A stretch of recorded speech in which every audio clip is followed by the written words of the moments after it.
ज़ाहिर शाह शराजी साहब,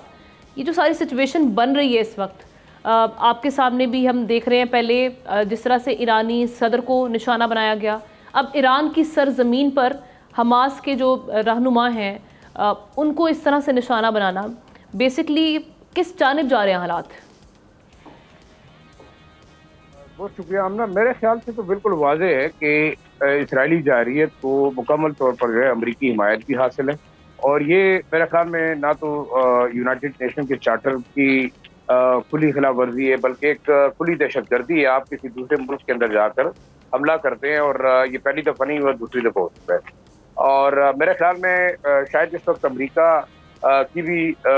ये कोशिश जो हम कह सकते हैं कि अमन के क़याम के लिए बारहा जो वो ड्रामा कर रहे हैं, मैं नहीं समझता कि किसी भी तरीके से इस खत्ते के अंदर अमरीका अमन चाहता होगा। उसकी प्रॉक्सी वॉर्स मुख्तलिफ तरीके से जारी हैं, और न सिर्फ वो मिडल ईस्ट के अंदर बल्कि ख़ास तौर पर जो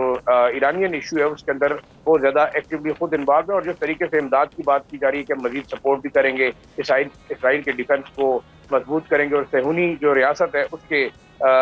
जो इंटरेस्ट है उसको सर्व करेंगे। जहाँ तक अब ईरानियन लीडरशिप का ताल्लुक है, मेरे ख्याल में मैसेज बड़ा वाज़ेह कन्वे कर दिया गया है, और मैं समझता हूँ कि ईरान भी इस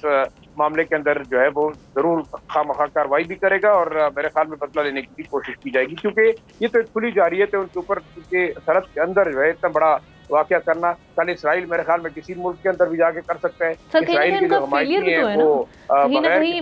ईरानी इंटेलिजेंस का फेलियर भी तो है ये सारी सिचुएशन के, वो भी उनके कैपिटल में एक ऐसे वक्त में जब वो स्टेट गेस्ट बनकर आए हुए हैं, तो ऑब्वियसली मेरे ख्याल में इस वक्त जितनी बड़ी मेरे ख्याल में दुनिया के अंदर एक प्रॉक्सी वार्स हैं, क्योंकि यहाँ ईरान के अंदर भी ऐसे एलिमेंट्स होंगे जो जिनको जो है वो इसराइल की पनाही हासिल होगी, वो एजेंट्स मौजूद होंगे। मेरे ख्याल में दुनिया के अंदर मोसाद,